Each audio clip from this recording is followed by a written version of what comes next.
আমি এই মুহূর্তে রয়েছি ঢাকা বরিশাল মহাসড়কের মাদারীপুর জেলার মোস্তাফাপুর বাস স্ট্যান্ডে। এখানে ওসমান হাদি, যিনি কিছুদিন আগে সন্ত্রাসীদের গুলিতে নিহত হয়েছেন, সেই ওসমান হাদির যে সন্ত্রাসীরা হত্যা করেছেন তাদের বিচারের দাবিতে মাঠে নেমেছেন। তারা কিন্তু বিক্ষোভ করছেন। বৈষম্য বিরোধী ছাত্র আন্দোলন, এনসিপি সহ বিএনপি নেতাকর্মীরা এখানে কিন্তু তারা বিক্ষোভ সমাবেশ করছেন। ঢাকা বরিশাল মহাসড়ক অবরোধ করেছেন। তারা কিন্তু দীর্ঘ সময় ধরে এখানে অবরোধ করে যাচ্ছেন, টায়ার জ্বালিয়ে কিন্তু অবরোধ করেছেন। এখানে দীর্ঘ যানজটের সৃষ্টি হয়েছে। তারা কিন্তু বিচার দাবি করছেন যে ওসমান হাদি, যিনি সন্ত্রাসীদের গুলিতে নিহত হয়েছেন, তিনি কিন্তু যে ইনকিলাব মঞ্চের আহ্বায়ক ছিলেন।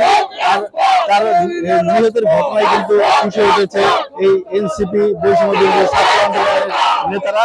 যারা বিএনপি রয়েছেন তারা কিন্তু নেতাকর্মীদের নিয়ে সড়কের উপরে অবরোধ করেছেন। দীর্ঘ সময় ধরে কিন্তু তারা এই অবরোধ চালিয়ে যাচ্ছেন। এতে কিন্তু দীর্ঘ যানজটের সৃষ্টি হয়েছে, ভোগান্তিতে পড়েছেন যাত্রী সাধারণ চালকেরা। তারা কিন্তু এখানে অবরোধ, তারা কিন্তু বিভিন্ন স্লোগান দিচ্ছেন।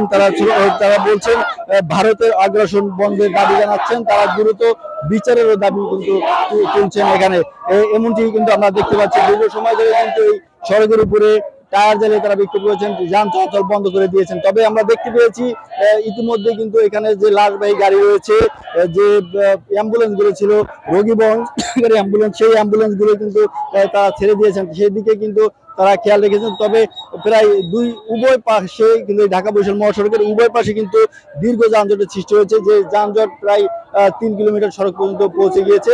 এই মুহূর্তে কিন্তু তারা সেই অবরোধ চালিয়ে যাচ্ছেন। আমরা যেমনটি দেখতে পাচ্ছি, তারা কিন্তু দলে দলে যোগদান করেছেন। জুম্মার নামাজের পরেই কিন্তু তারা এই মোস্তফাপুর স্ট্যান্ডে কিন্তু তারা অবস্থান নেন। অবস্থান নেওয়ার পরেই কিন্তু তারা ব্যানার ফেস্টুন হাতে এখানে বিভিন্ন দাবি তুলে কিন্তু তারা এখানে বিক্ষোভ সমাবেশ চালিয়ে যাচ্ছেন।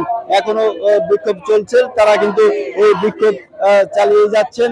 এতে দীর্ঘ যানজটের সৃষ্টি হয়েছে। তাদের যে দাবি রয়েছে, যে মুক্ত মঞ্চের যে আহ্বায়ক ওসমান হাদি, তাকে নির্মমভাবে গুলি করে হত্যা করা হয়েছে, সেই হত্যার বিচার কিন্তু তারা দাবি করেছেন। পাশাপাশি তারা কিন্তু ইন্ডিয়ার যে আগ্রাসন আছে, ভারতের আগ্রাসন বন্ধেরও দাবি জানাচ্ছেন।